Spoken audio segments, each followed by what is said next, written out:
Hello दोस्तों, स्वागत है आपका अपने चैनल द स्कॉलर क्लाउड्स में। दोस्तों, आज हम इस वीडियो के माध्यम से कक्षा 10 का चैप्टर नंबर पहला, जिसका नाम है वास्तविक संख्याएं, उसकी प्रश्नावली 1.2 आज हम उसका अध्ययन करने जा रहे हैं। दोस्तों, अगर आपने प्रश्नावली 1.1 की वीडियो नहीं देखी है तो आप इस चैनल पे जाके सबसे पहले प्रश्नावली 1.1 की वीडियो ज़रूर देखें, जिससे आपको ये प्रश्नावली समझने में कोई परेशानी ना हो, क्योंकि उस वीडियो में इस चैप्टर से संबंधित जो कुछ बेसिक रूल्स थे वो ही बताए गए थे, जो कि इस एक्सरसाइज में उन बेसिक रूलों का यूज होगा। आइए बढ़ते हैं प्रश्नावली 1.2 की ओर।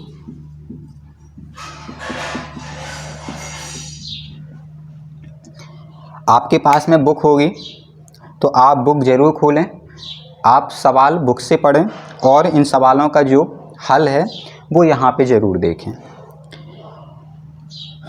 चलिए देखते हैं प्रश्नावली 1.2। सबसे पहला सवाल लिखा हुआ है, निम्नलिखित संख्याओं को अभाज्य गुणनखंडों के गुणनफल के रूप में व्यक्त कीजिए। यानी कि जो संख्याएं हैं उनको अभाज्य गुणनखंड करने हैं। तो आप अभाज्य गुणनखंड पहले भी सीख चुके होंगे और अभाज्य संख्याओं के बारे में हमने इस पहली जो वीडियो है उसमें पहले बता दिया कि अभाज्य संख्याएं क्या होती हैं। ऐसी संख्याएं जो किसी भी संख्या से विभाजित ना हों, वो अभाज्य संख्याएं होती हैं। तो आपको गुणनखंड करना है। चलिए बढ़ते हैं सवाल नंबर पहले की ओर। क्या लिखा हुआ है? 140, ठीक है ना। इसके हमें अभाज्य गुणनखंड करने हैं। तब आप अभाज्य गुणनखंड जानते हो कैसे करने होते हैं। सबसे पहले हम गुणनखंड करते हैं तो गुणनखंड में 2 से शुरुआत करते हैं। क्या 2 का भाग जाएगा 70 में? बिल्कुल जाएगा। कितने बार? 140 में कितने बार जाएगा? 70 बार। फिर 2 का भाग 35, फिर 5 का भाग 7 और फिर 7 का भाग देंगे 1, ठीक है ना। अब हमें क्या लिखना हुआ है? अभाज्य गुणनखंड। तो हम हेडिंग डाल देंगे अभाज्य गुणनखंड बराबर, बताइए क्या क्या आए हुए हैं? 2 गुणा 2 गुणा 5 गुणा 7। अब इस 2 गुणा 2 है तो इसको हम 2 की पावर 2 लिख सकते हैं ना, और 5 गुणा 7, ये हमारा आंसर हो जाता है, ठीक है ना। केवल हमें यही करना है। सवाल दूसरा क्या है? 156, बताइए ज़रा। 2 का भाग जाएगा कितने बार में जाएगा? 2 सत्ते 14, 2 अट्ठे 16। फिर से 2 का भाग जाएगा 39, 3 का भाग देंगे 13, 13 का भाग जाएगा 1, ठीक है ना। अब हमें क्या निकालना है? अभाज्य गुणनखंड। बताइए अभाज्य गुणनखंड क्या है? 2 गुणा 2 गुणा 3 गुणा 13। अब 2 2 बार है तो हम क्या लिख सकते हैं? 2 की पावर 2 गुणा 3 गुणा 13। ये क्या हो जाएगा? आंसर हो जाएगा। बढ़ते हैं सवाल नंबर तीसरे की ओर।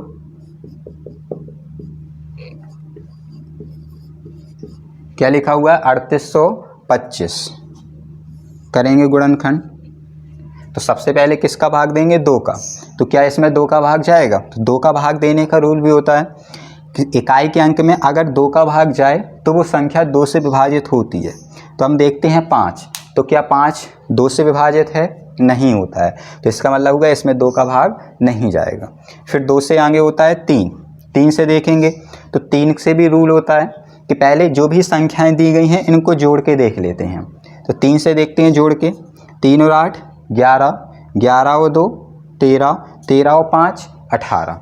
18 क्या 3 से कटता है? बिल्कुल कटता है। तो इसका मतलब इसमें 3 का भाग जाएगा। तो ये कुछ बेसिक रूल से होते हैं कि इनको थोड़ा लर्न करना पड़ेगा, कि जिससे हमें सवालों में ज़्यादा देर ना लग पाए। देंगे 3 का भाग 3 एकम 3, 3 दूनी 6, 2 आ जाएगा 22, 3 7 21, 3 5 15। फिर देखेंगे क्या 3 का भाग जाएगा? क्या रूल बताया था? जोड़ के देख लेना। 2 1 3, 3 7 10 और 5 15 जाएगा। 3 चौको 12, 3 दूनी 6, 3 5 15। फिर देखेंगे क्या 3 का भाग जाएगा? 4 और 2 6, 6 और 5 11, 11 में तो 3 का भाग जाता नहीं है, इसका मतलब नहीं जाएगा। फिर आता है 3 से आएंगे 4, तो 4 का भाग नहीं देते हम, फिर आता है 5, तो 5 का भी रूल होता है, क्या होता है कि इकाई के अंक में अगर 0 लिखा हो और 5 लिखा हो तो वो संख्या 5 से विभाजित हो जाती है। तो हम 5 का भाग देंगे, 5 40, 5 25, फिर 5 का जाएगा कितने बार में 17, और फिर 17 का भाग जाएगा एक बार में, 17 एकम 17। अब हमें क्या करना है, अभाज्य गुणनखंड। तो हम लिखेंगे अभाज्य गुणनखंड बराबर, बताइए जरा क्या क्या आएंगे, जो ये संख्याएं 3 गुणा 3 गुणा 5 गुणा 5 गुणा 17। क्या लिख सकते हैं हम इसको, 2 बार है तो 3 की पावर 2, 5 भी 2 बार है तो 5 की पावर 2, और गुणा में 17। ये हमारा आंसर हो जाएगा, ठीक है ना। चलिए बढ़ते हैं सवाल नंबर चौथे की ओर। क्या लिखा हुआ है, 5 4 5।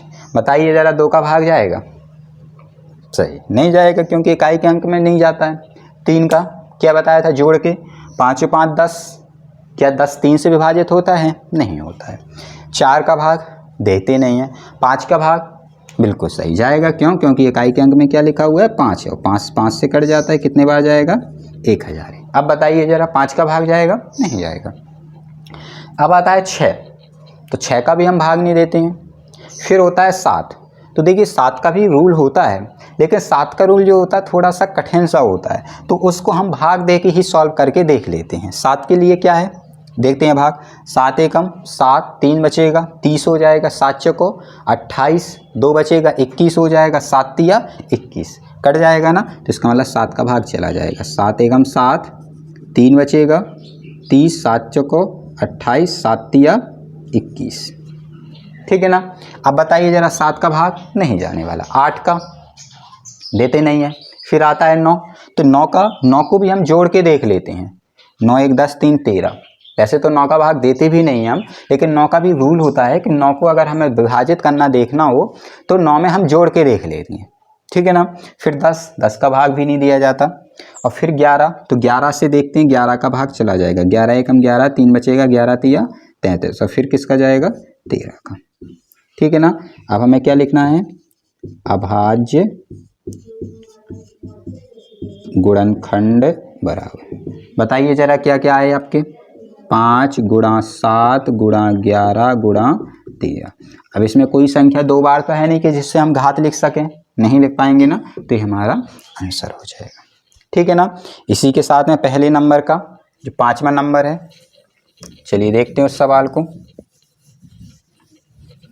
उम्मीद है अब आपको ये सवाल समझ में आ गए होंगे, आपसे ये बनेंगे भी। चलिए क्या लिखा हुआ है,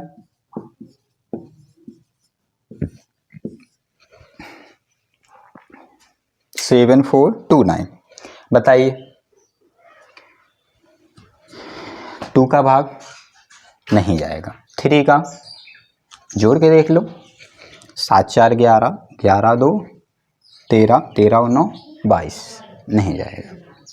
4 का देते नहीं है, 5 का इकाई के अंक में ना तो 0 है ना ही 5 है, 5 का भी नहीं जाएगा।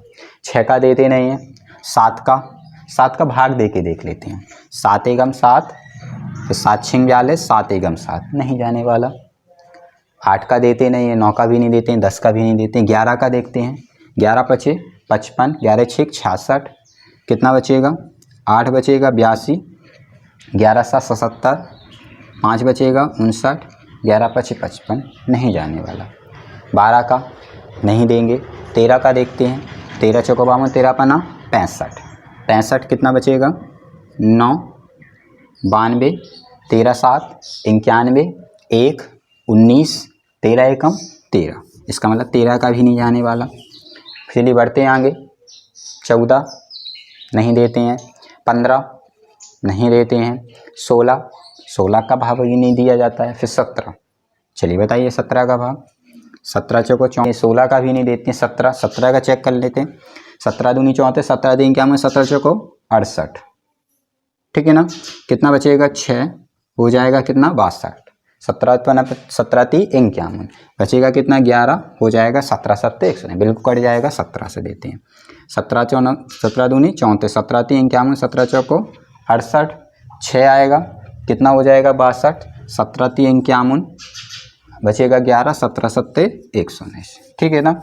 चलिए फिर देखते हैं 17 का भाग। 17 दूनी 34, कितना बचेगा 9 97, जाएगा क्या 17 का भाग? नहीं जाने वाला। इसी के साथ आगे 18 का भाग नहीं देते, 19 का देखते हैं, तो 19 का चला जाएगा, 19 दूनी 38, 5 बचेगा, 19 3 57, फिर दे देंगे किससे का 23 का, कितने बार जाएगा? एक बार। ठीक है ना। अब हमें क्या लिखना है? अभाज्य गुणनखंड बराबर, बताइए जरा क्या क्या आए हैं? 17 आया है, 19 आया है और 23 आया है, यही हमारा आंसर हो जाएगा। ठीक, चलिए बढ़ते हैं प्रश्नावली की सवाल नंबर 2 की ओर। आप सवालों को किताब में जरूर पढ़ें जिससे आपको सवाल समझने में कोई परेशानी ना हो। क्या लिखा हुआ है? पूर्णांकों के निम्नलिखित युग्मों के एचसीएफ और एलसीएम ज्ञात करना है। आपको ये एचसीएफ भी निकालना है, मासा होता है, एलसीएम भी निकालना है जो लासा होता है, और फिर जांच करना है। क्या जांच करना है? कि दो संख्याओं का गुणनफल बराबर एलसीएम गुणा एचसीएफ। आपने वैसे फॉर्मूला पढ़ा होगा एक, कि दो संख्याओं का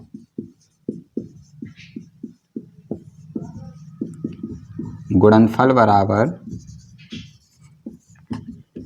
एलसीएम गुणा एचसीएफ, ठीक है ना, या एचसीएफ गुणा एलसीएम, कुछ भी हो, पढ़ा होगा। तो आपको पहले तो एलसीएम और एचसीएफ ज्ञात करना है, फिर आपको ये फॉर्मूला लगा के जांच करना है कि ये सही है कि नहीं है। चलिए बढ़ते हैं सवाल पहले की ओर। क्या लिखा हुआ है? 26 और 91। तो देखिए आप, एचसीएफ हम आपको पहली एक्सरसाइज में सॉल्व करना सिखा चुके हैं। आप भाग विधि से भी सॉल्व कर सकते हैं, लेकिन आपको इसमें अब भाग विधि ना यूज करके अभाज्य गुणनखंड वाली विधि से ही सॉल्व करना है। उसी विधि से आप एलसीएम सॉल्व करें, उसी विधि से आप एचसीएफ करें। अभाज्य गुणनखंड वाली विधि से कैसे करेंगे? सबसे पहले हम 26 के अभाज्य गुणनखंड निकालेंगे, 2 का भाग देंगे 13, 13 का भाग देंगे 1, ठीक है ना। अब हम 91 के करेंगे, कितने का भाग जाएगा? 7 का 13, 13 का भाग 1, ठीक। अब हम इन दोनों संख्याओं के अभाज्य गुणनखंड लिख देंगे।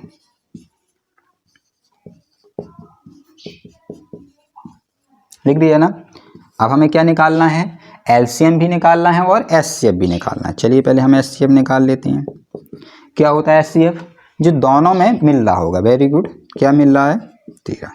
एचसीएफ हमेशा वही संख्या होती है, जितनी भी संख्याएं दी जाए, जो संख्या सभी में कॉमन मिले वो एचसीएफ होती है। तो 13 मिल रहा है। अब एलसीएम, तो एलसीएम तो पहले देखेंगे जो कॉमन है। क्या है कॉमन? 13।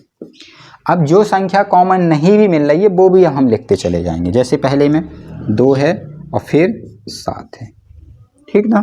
चलिए गुणा कर लेते हैं। 13 दूनी 26, 26 का गुणा 7 में कर लो। 26 पंचे 130, 26 छिक्का 156, 26 सत्ते 182। अब हमें करना है जांच। बताइए जरा क्या जांच करना है? कि दो संख्याओं का गुणनफल बराबर एलसीएम गुणा एचसीएफ। तो आप दो संख्याएं बताइए कौन कौन सी हैं आपके पास? 26 है और 91 है।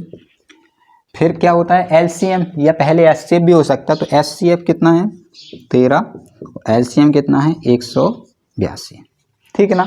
चलिए गुणा कर लेते हैं। अगर ये गुणा एक जैसा हुआ तो बस जांच हो गया। 26 एकम 26, 2 बचेगा, 26 नम्मा 234 और 2 हासिल में 236। इसमें 13 का कहते हैं 13 दूनी 26 हासिल 2, 13 अट्ठे 104, 106 हासिल 10, 13 एकम 13 और 10 23। देखिए जरा क्या दोनों बराबर हैं, इक्वल हैं। तो क्या लिख देंगे यहाँ पे? HP, मतलब हैंस प्रूफ। क्या हो जाता है? हमारा सॉल्व हो जाता है, यानी कि सिद्ध हो जाता है, ठीक है ना। चलिए बढ़ते हैं। इसी के साथ बढ़ते हैं इस एक्सरसाइज के अगले सवाल की ओर। सवाल लिखा हुआ है आपका 510 और 92 का। 510 और 92। चलिए इसको करते हैं। हमें पहले क्या करना है? एलसीएम निकालना है और एचसीएफ निकालना है, ठीक है ना। इसके बाद में हमें फिर जांच करना है। तो सबसे पहले हम इनके अभाज्य गुणनखंड कर लेंगे। 2 का भाग देंगे, 2 दूनी 4, 1 बचेगा, 11 हो जाएगा, 2 पंचे 10 और फिर 2 पंचे 10। फिर इसके बाद में 3 का भाग चला जाएगा, 3 8 24, 3 पचे 15, फिर 5 का जाएगा 17 और फिर 17 का भाग जाएगा कितने बार? एक बार। ठीक है ना। अब किसके करेंगे हम? 92 के। बताइए ज़रा 92 में 2 का भाग जाएगा, 2 चौको 8, 2 छेक 12, फिर 2 का जाएगा 23 और फिर 23 का जाएगा 1।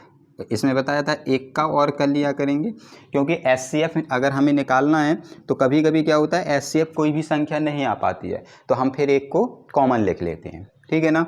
चलिए अब हम अभाज्य गुणनखंड लिखेंगे। 510 के बताइए क्या क्या है? 2 गुणा 3 गुणा 5 गुणा 17 गुणा 1। यहाँ पे 92 के 2 गुणा 2 गुणा 23 गुणा 1। ठीक है ना दोस्तों। अब हमें क्या निकालना है? एचसीएफ।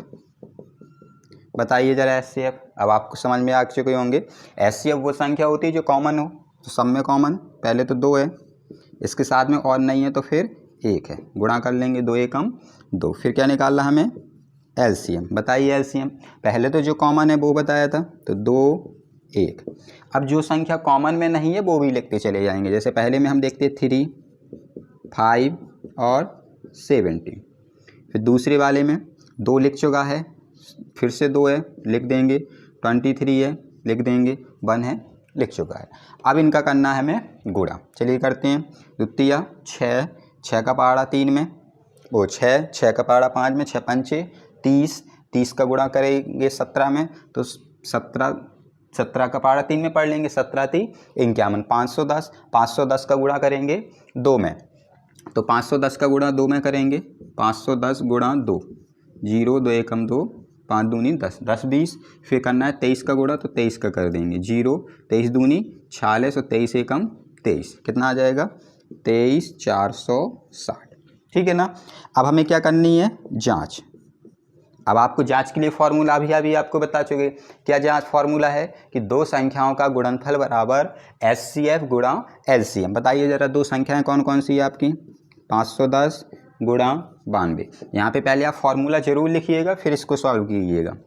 एचसीएफ और एलसीएम 23 460। ठीक है ना। अब गुणा कर लेंगे, 92 का गुणा करेंगे तो 510 का गुणा 92 में कीजिए ज़रा, 0 2 एकम 2, 2 पंचे 10। फिर 9 का करेंगे, 9 एकम 9, 9 पना 45, जोड़ लेंगे कितना आ जाएगा? 6 4, कितना आ जाएगा?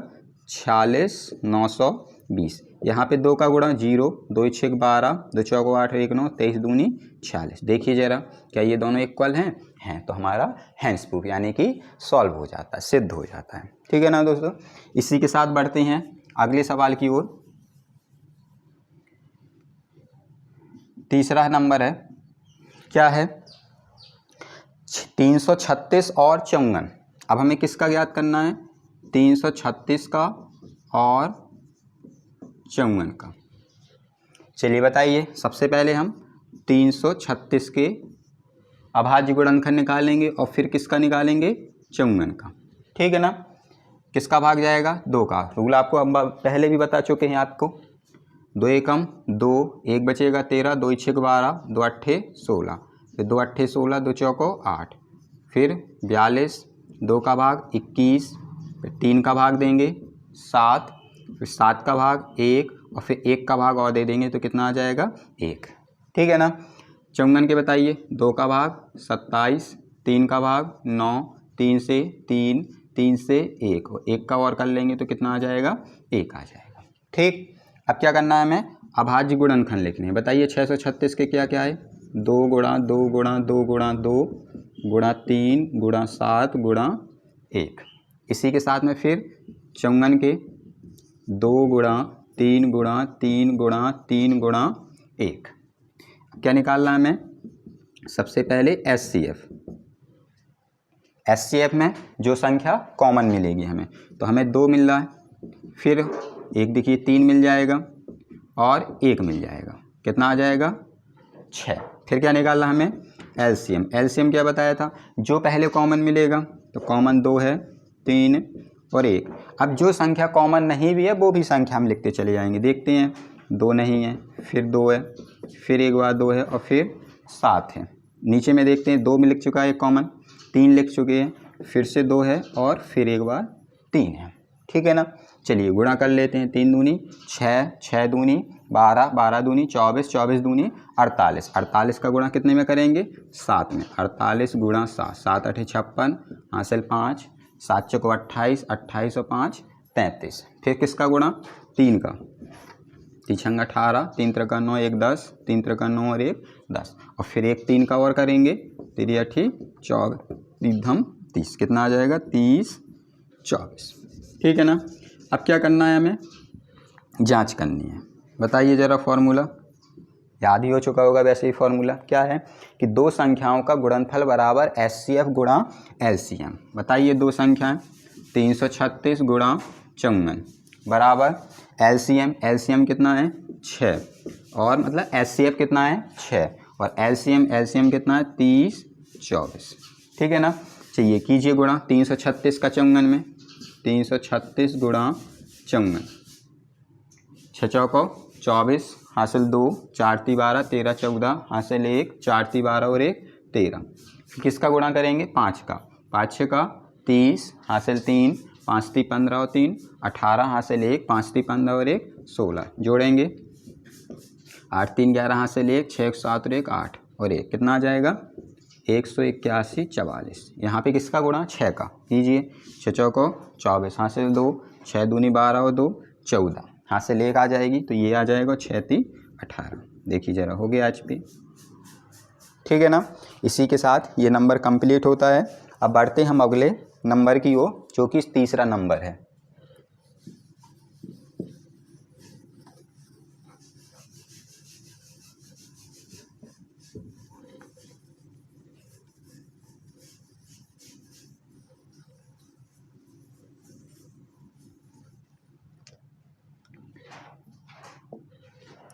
पढ़िए आप सवाल को तीसरा, क्या लिखा हुआ है?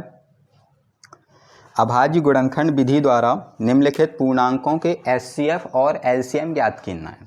यानी कि आपको HCF और LCM ज्ञात करना है, जो कि अभी हम सवाल नंबर दूसरे में भी कर चुके हैं। ठीक है ना। चलिए क्या है पहला सवाल? 12, 15 और 21।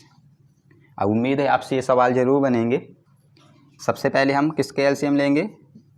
12 का। बताइए 6 3 1, फिर 1 का और कर लेंगे। फिर किसके हैं? 15 का। बताइए ज़रा, 3 से 5 5, फिर 1, फिर किसका? 21 का। 3 से 7 7 से 1 और 1 से 1 आ जाएगा। अब हम अभाज्य गुणनखंड लिखेंगे 12 के। बताइए 2 गुणा 2 गुणा 3 गुणा 1, इसी के साथ 15 के 3 गुणा 5 गुणा 1, और फिर 21 का 3 गुणा 7 गुणा 1। ठीक है ना। अब हमें क्या निकालना है? HCF। HCF में क्या बताया था? जो संख्या सभी में कॉमन है। अब 3 नंबर हैं, तो इसका मतलब ये हम कॉमन देखेंगे जो तीनों में कॉमन मिल रहा हो। तो देखते हैं 2 नहीं है इन दोनों में, फिर 3 देखिए दोनों में है, इसी के साथ में 1, तो 3 एकम 3। फिर क्या है? LCM। क्या बताया था LCM? पहले तो जो कॉमन हो, तो कॉमन में क्या है आपका? 3 है, 1 है। आज जो कॉमन में नहीं है वो भी लिखते चले जाएंगे। जैसे पहले नंबर पे हम देखते हैं 2, फिर से 2 है, 3 हम लिख चुके हैं, 1 लिख चुके हैं। दूसरे में देखते हैं 3 लिखा हुआ है, 5 1 लिखा हुआ है। तीसरे में देखते हैं 3 लिखा हुआ है, 7 तो ये 7। तो इसको ऐसे मिला के भी देख लिए कीजिए जिससे सवाल गलती ना हो सके। अब गुणा कर लेंगे, 3 दूनी 6, 6 दूनी 12, 12 पंचे 60, और 60 का पार 6 7 में पढ़ लेंगे, तो 6 7 42, कितना आ जाएगा? 420। ठीक है ना। अब हमें केवल HCF और LCM ज्ञात करना था, तो हो चुका है। अब हमें जांच करनी भी नहीं है, तो हम जांच आगे नहीं करेंगे। चलिए बढ़ते हैं इसी के साथ दूसरे नंबर की ओर। बताइए दूसरा सवाल क्या है? 17 23 और 29 का। ठीक है ना। चलिए करते हैं। सबसे पहले 17 का भाग ही जाएगा, एक बार 1 का और कर लेना है। फिर 23 का भाग ही जाएगा, फिर 1 का और कर लेंगे। इसी के साथ में फिर 29 का, तो 29 का भाग ही जाएगा, 1 का हम फिर से कर लेंगे। ठीक है ना। अब अभाज्य गुणनखंड लिखेंगे 17 का, फिर 23 का, फिर 29 का। बताइए जरा अब क्या सॉल्व करना है हमें। अब हमें निकालना है HCF। HCF क्या है, जो तीनों संख्याओं में कॉमन हो। तो क्या कॉमन है, ओनली एक। फिर हमें निकालना है LCM। LCM क्या है, जो कॉमन है पहले एक ही है। अब जो कॉमन में नहीं है वो ही लिख देंगे। क्या क्या नहीं है देखिए, 17, 23 और 29, ठीक है ना। अब आप इनका गुणा कर लीजिए, आपका आंसर आ जाएगा। ठीक, इसी के साथ चलिए बढ़ते हैं सवाल नंबर तीसरे की ओर। उम्मीद है आपको सवाल समझ में आ रहे होंगे। अगर आपको वीडियो पसंद आ रही हो तो वीडियो चैनल को सब्सक्राइब करें और इस वीडियो को अपने दोस्तों के साथ में ज़रूर शेयर करें। क्या लिखा हुआ है, 8, 9 और 15, सॉरी 25 है। 8, 9 और 25। बताइए, अब उम्मीद है आप कर सकेंगे। किसका, पहले 8 का, क्या आ जाएगा, 2 का भाग देंगे, फिर से 2 का भाग और फिर 2 का भाग और फिर किसका, 1 का। और हमेशा जब भी LCM निकालना हो और HCF निकालना हो, अगर गुणनखंड विधि से निकालना है या अभाज्य गुणनखंड विधि से, तो आप 1 का डिवाइड जरूर दीजिएगा। फिर 9 का, बताइए 9 में 3 का भाग जाएगा, फिर 3 का भाग जाएगा एक बार और फिर 1 का भाग एक बार, ठीक है ना। अब किस संख्या के लिखेंगे, 25 के। 25 में 5 ही का भाग जाएगा, 5 25, फिर 5 का भाग जाएगा एक बार और फिर 1 का भाग जाएगा 1, ठीक है ना। अब 8 के बताइए, 2 गुणा 2 गुणा 2 गुणा 1। फिर 9 के, 3 गुणा 3 गुणा 1। फिर 25 का, 5 गुणा 5 गुणा 1, ठीक है ना। अब क्या निकालना हमें, HCF। क्या होता है HCF, जो तीनों संख्या में कॉमन हो। तो कॉमन हम देखते हैं 2 नहीं है, इसी के साथ में 2 फिर नहीं है तो 1, कितना मिलेगा, ओनली 1। देखा ना, अगर आप 1 नहीं लिखेंगे तो फिर आपका प्रॉब्लम आ जाएगी, तो इसलिए 1 जरूर लिखिएगा। फिर निकालना हमें LCM। तो LCM में पहले क्या बताया, जो कॉमन मिले पहले वो लिखेंगे। तो कॉमन हमें 1 मिल रहा था। अब जो संख्या कॉमन में नहीं है वो ही लिखते जाना है, ठीक है ना। देखते हैं, पहले नंबर में 2 2 2 कितने बार दिया गया है, 3 बार। दूसरी नंबर पे आते हैं 3 3, 2 बार है। तीसरे में आते हैं 5 5, 2 बार है। चलिए गुणा कर लेते हैं, 2 दूनी 4, 4 दूनी 8, 8 तिया 24, 24 का पहाड़ा 5 में, 24 पंचे 120, 120 पंचे 600, 600 का गुणा 3 में कर लेंगे, कितना आ जाएगा, 1800। यही हमारा आंसर हो जाएगा, ठीक है ना। चलिए बढ़ते हैं सवाल नंबर 4 की ओर। पढ़िएगा आप सवाल को। आप सवाल लगाने से पहले और देखने से पहले सवाल को कॉपी किताब में अपनी ज़रूर पढ़िएगा, जिससे आपको समझ में सवाल को आ सके कि सवाल में पूछ क्या रहा है, हमें क्या करना है, क्योंकि सवाल को पढ़ना बहुत ही ज़रूरी होता है। चलिए देखते हैं चौथा नंबर, HCF। HCF सवाल में है 306 और 657, यानी कि ये दो संख्याएं हैं, इनका HCF दे दिया 9। किस किस का, HCF 306 और 657 कितना है, 9। हमसे पूछ क्या रहा है, LCM पूछ रहा है, यानी कि LCM ज्ञात करना है। तो जरा बताइए, सबसे पहले तो हमें जब दो संख्याएं पता हैं, हमें क्या निकालना है, LCM निकालना है। तो LCM निकालना है तो हम जानते ही हैं, LCM हम सीधे निकाल सकते हैं। लेकिन अब जब HCF दिया गया है हमें, तो जब HCF हमें दिया गया है तो हम LCM के लिए अभाज्य गुणनखंड विधि का यूज नहीं करेंगे कि हम अभाज्य गुणनखंड विधि से सवाल लगाएं, बल्कि हम फॉर्मूले से लगा लेंगे। कौन सा फॉर्मूला आ रहा होगा आपके दिमाग में, जो आपने अभी पढ़ा था, बिल्कुल सही है, दो संख्याओं का गुणनफल बराबर, बताइए, LCM गुणा HCF, ठीक है ना। बताइए दो संख्याएं कौन कौन सी हैं, 306 है और 657। LCM आपको निकालना ही है और गुणा में HCF 9 है। हमें LCM ज्ञात करना है, पक्षांतर करेंगे किस संख्या का, 9 का, किस में है, गुणा में, किस में आ जाएगा, भाग में। आपको पक्षांतर आता ही होगा कि जो बची गुणा में होती है वो चीज़ भाग में आ जाती है। चलिए अब भाग कर लेंगे, 9 से काट देंगे इसी को, 9 तिया 27, 3 बचेगा, 36 हो जाएगा, 9 चौको 36। तो एलसीएम बराबर क्या आ जाएगा, 34 गुणा 657। अब क्या करना है, इन दोनों का गुणा कर देना है, जो हमारा आंसर होगा, जो भी गुणा आएगा वो हमारा आंसर हो जाएगा। ठीक है ना, उम्मीद है अब आपसे बन जाएगा ये। चलिए बढ़ते हैं आगे सवाल नंबर 5 की ओर। क्या लिखा हुआ है, जांच कीजिए क्या किसी प्राकृत संख्या n के लिए 6 की पावर n अंक 0 पर समाप्त होती है। यानी कि कोई संख्या 6 की पावर n है तो ये बताना ये 0 पे समाप्त होगी कि नहीं होगी। जैसे 6 की पावर n है, n का मतलब नेचुरल नंबर, कोई भी नंबर हो। अगर हम n का मान 1 मान लेते हैं तो इसका मान कितना आएगा, 6 ही आएगा। अगर हम n का मान 2 मान लेते हैं तो कितना आ जाएगा, 36, और 36 में इकाई का अंक क्या होगा, 6 ही होगा। n का मान 3 मान लेते हैं तो कितना आएगा, छाई छाई 36 और 36 छिक्का 216, 216 में इकाई का अंक क्या होगा, 6 ही होगा। तो क्या 0 है इकाई के अंक में, नहीं है। तो हमें यही बताना है कि इकाई के अंक में 0 होगा कि नहीं होगा। चलिए देखते हैं, सवाल है 6 की पावर n। तो सबसे पहले हम 6 के अभाज्य गुणनखंड करेंगे, लिखेंगे 6 के अभाज्य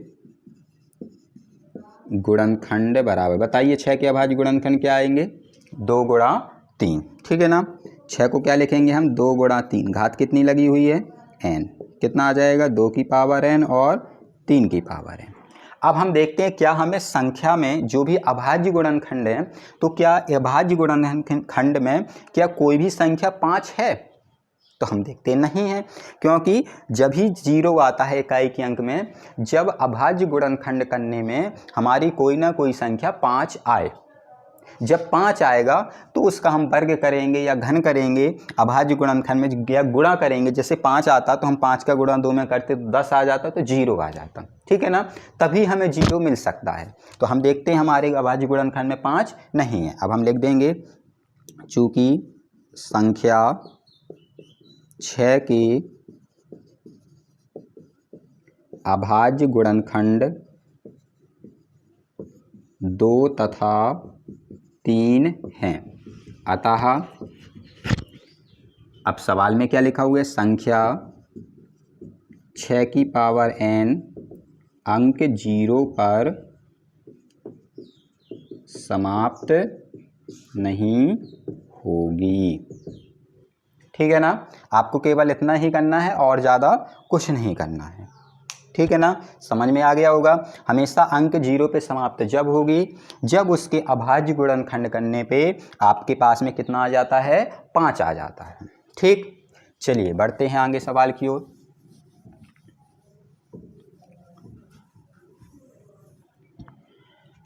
सवाल नंबर 6, पढ़िए क्या लिखा है। व्याख्या कीजिए कि 7 गुणा 11 गुणा 13 प्लस 13, यानी कि पहला है 7 गुणा 11 गुणा 13 प्लस 13। ठीक है ना, और एक और दी गई है संख्या 7 गुणा 6 गुणा 5 गुणा 4 गुणा 3 गुणा 2 गुणा 1 प्लस 5। ये जो है संख्याएं हैं, ये भाज्य संख्याएं हैं। क्यों हैं भाज्य, तो उम्मीद है आपने इससे पहली वाली वीडियो ज़रूर देखी होगी। उसमें हमने आपको भाज्य संख्याओं के बारे में, अभाज्य संख्याओं के बारे में बताया था। भाज्य संख्याएं क्या होती हैं, ऐसी संख्याएं जो किसी भी अन्य संख्या से विभाजित हो जाती हैं। ठीक है ना, वही बताई थी हमने भाज्य संख्या। अब हम देखते हैं क्या ये जो सवाल है, तो क्या ये किसी संख्या अन्य संख्या से विभाजित है या नहीं है। अगर ये किसी भी अन्य संख्या से विभाजित है तो भाज्य संख्याएं हैं, और अगर नहीं है तो फिर भाज्य संख्याएं नहीं है। अब हमें देखना है, तो अब देखने के लिए तो वही है, या तो गुणा करेंगे और पास प्लस लिखा हुआ है तो जोड़ देंगे। लेकिन हम इसको ऐसे ना करके, अगर हम देखते हैं ये पहला पद है, ये दूसरा पद है, तो जब 2 पद हैं तो क्या हमें कॉमन मिल जाएगा, कुछ बिल्कुल मिलेगा। क्या मिलेगा, 13। जानते हो अगर कोई कॉमन क्या होता है, जो भी दोनों पद अगर दिए गए हैं तो जो भी संख्या दोनों पदों में कॉमन हो वही पद होती है। तो 13 हमें क्या मिल जाएगा, कॉमन। जब हमें 13 कॉमन मिल गया तो अब क्या बचेगा, बताइए ज़रा। 7 बचा, 11 बचा, 13 तो कॉमन में आ गया, फिर क्या बचा, प्लस 13 कॉमन में आ जाएगा तो कितना बचेगा, 1। अब अच्छा बताइए, जब आपने कॉमन ले लिया तो कॉमन लेने का मतलब गुणा होता है। तो इसका मतलब हो गया इस संख्या में 13 और ये संख्या शामिल है, ठीक है ना। जब दोनों संख्याएं शामिल हैं, गुणा के रूप में हैं, तो क्या भी दोनों संख्याएं एक दूसरे से विभाजित होंगी कि नहीं होंगी। जैसे ये संख्या है तो ये 13 से विभाजित हो जाएगी कि नहीं हो जाएगी, बिल्कुल हो जाएगी, क्योंकि 13 का भाग चला जाएगा। या फिर हम कहें ये संख्या 7 गुणा 11 प्लस 1 से विभाजित होगी कि नहीं होगी, बिल्कुल होगी। अगर सॉल्व करना है तो हम सॉल्व भी कर सकते हैं। 11 7 77 और 1 78, 78 से विभाजित होगी नहीं होगी, बिल्कुल होगी, क्योंकि ये कट जाएगा। इसका मतलब क्या हुआ कि जो ये संख्या है ये 13 से विभाजित भी है और इस वाली संख्या से विभाजित भी है। तो जब कोई भी संख्या दो संख्याओं से विभाजित हो जाती है तो इसका मतलब क्या होगा, वो भाज्य हुई कि अभाज्य हुई, भाज्य हुई। तो इसका मतलब क्या हुआ, ये भाज्य संख्या है कि नहीं है, बिल्कुल है। चलिए इसी प्रकार से इसको देखते हैं। पहले इसका थोड़ा हम लिख देते हैं, लिखेंगे संख्या के दो अभाज्य गुणनखंड हैं, ठीक है ना। संख्या के कितने अभाज्य गुणनखंड हैं, दो हैं। दो से खूब ज़्यादा भी हों लेकिन हमें दो दिख गए अभी, ठीक है ना। देखते हैं 78 78 के भी हम निकालेंगे तो अभाज्य गुणनखंड निकलेंगे, लेकिन अभी हमारे पास में दो गुणनखंड हो गए। इसी के साथ में इसको देखते हैं, बताइए जरा इसमें क्या कॉमन मिल रहा हमें, 5। तो क्या बचेगा, 7 गुणा 6, 5 हमें कॉमन आ गया, तो 4 गुणा 3 गुणा 2 गुणा 1 और प्लस में 1। चलिए बताइए जरा इसमें भी हम देखते हैं, हमें दो गुणनखंड दिख रहे हैं, एक ये है और एक ये रहा। अब इसको आप सॉल्व करना चाहें तो सॉल्व भी कर सकते हैं। तो फिर लिख देंगे संख्या के दो अभाज्य ना लिख के केवल गुणनखंड लिख दीजिएगा, दो गुणनखंड हैं, ठीक है ना। इसी प्रकार से इसमें दो गुणनखंड है। अब जब दो गुणनखंड है तो वो संख्या भाज्य हुई या अभाज्य हुई, भाज्य हुई, बिल्कुल सही। लिख देंगे अतः संख्याएं भाज्य संख्याएं हैं, ठीक है ना दोस्तों। इसी के साथ में सवाल आपका कंप्लीट होता है। अब बढ़ते हैं अगले सवाल की ओर। उम्मीद है आपको समझ में आ गया होगा, ठीक है ना। इसमें हमें केवल ये बताना था कि ये भाज्य हैं कि अभाज्य हैं। तो भाज्य संख्याओं के बारे में हम आपको इससे पहले वाली वीडियो में बता चुके हैं। अगर आपने वो वीडियो नहीं देखी है तो आप उस वीडियो को ज़रूर देखें, जिससे आपको ये प्रश्नावली समझने में कोई भी परेशानी ना हो। चलिए बढ़ते हैं सवाल की प्रश्नावली। इस प्रश्नावली के अंतिम सवाल की ओर, जो कि 7वां नंबर है, इस एक्सरसाइज का आखिरी सवाल भी है। लिखा हुआ है किसी खेल के मैदान के चारों ओर एक वृत्ताकार पथ है। कोई एक खेल का मैदान है, उसके चारों ओर एक वृत्ताकार पथ दिया गया हुआ है। फिर लिखा है एक मैदान का चक्कर लगाने में सोनिया को 18 मिनट, यानी कि कोई लड़की होगी जिसका नाम है सोनिया, उसको एक चक्कर लगाने में कितना समय लग जाता है, 18 मिनट का, ठीक है ना। इसी के साथ में जबकि इसी मैदान का चक्कर लगाने में रवि को, अब उसी स्थान पे एक रवि है, उसको एक चक्कर पूरा लगाने में कितना समय लग जाता है, 12 मिनट का। तो ये पूछ रहा है कि दोनों एक ही स्थान से, यानी कि इसी स्थान से दोनों चक्कर लगाना प्रारंभ करते हैं, ठीक है ना। तो पूछता है कि कितने समय बाद भी पुनः उसी स्थान पे मिलेंगे। यानी कि जैसे सोनिया एक चक्कर लगाने में 18 मिनट बाद वहीं पे आएगी, रवि जो होगा वहीं पे चक्कर लगाने में 12 मिनट में आ जाएगा। तो दोनों लोग कौन सा ऐसा समय होगा कि दोनों लोग वहीं पे मिल जाएं, ठीक है ना। तो जब भी इस टाइप के सवाल हों तो इनमें हमेशा LCM, जिसको हम लासा बोलते हैं, वो कर लेंगे, हमारा आंसर आ जाता है, ठीक है ना। तो हमें क्या कर लेना है, LCM किन किन का, 12 का और 18 का। अब थोड़ा सा सवाल लिखा हुआ है तो थोड़ा हम सॉल्व करते हैं, तो उसी के अनुसार फिर सॉल्व करेंगे।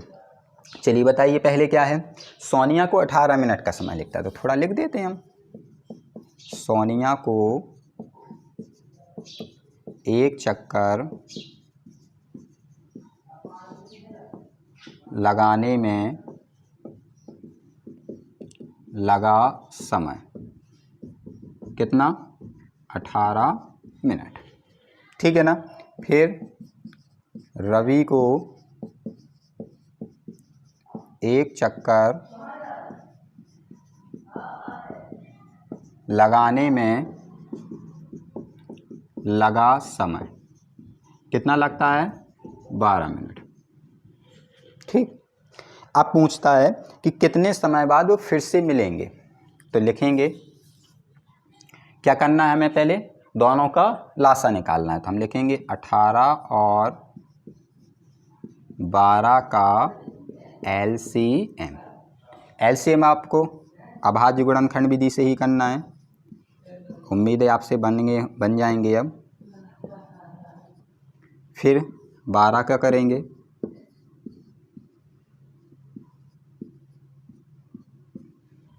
पहले बताया था कि एक जो संख्या आती है उसके अभाज्य गुणनखंड जरूर कीजिएगा। 18 के करेंगे, 12 के बताइएगा, क्या निकालना है हमें LCM। बताइए, पहले तो जो कॉमन है, क्या कॉमन है 2, 3 एक है 3, फिर से 3 नहीं है 1 हो गया कॉमन। अब जो संख्या कॉमन में नहीं है वो भी लिखेंगे। चलिए देखते हैं, पहले में 2 लिख चुका है, 3 लिख चुका है, फिर से 3 है, लिखा है नहीं लिखा हुआ है। इसमें देखते हैं 2 लिख चुका है, 2 नहीं लिखा हुआ है। चलिए गुणा कीजिएगा, 3 दूनी 6, 6 एकम 6, 6 ती 18, 18 दूनी 36। आंसर किस में था, मिनट में। कितना आ जाएगा 36 मिनट। चलिए लिख देंगे 36 मिनट बाद वे पुनः प्रारंभिक स्थान पर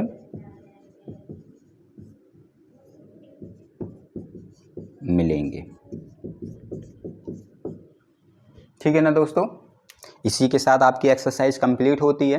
अगर आपको वीडियो पसंद आई हो तो इसको लाइक करें और चैनल को सब्सक्राइब जरूर करें। धन्यवाद।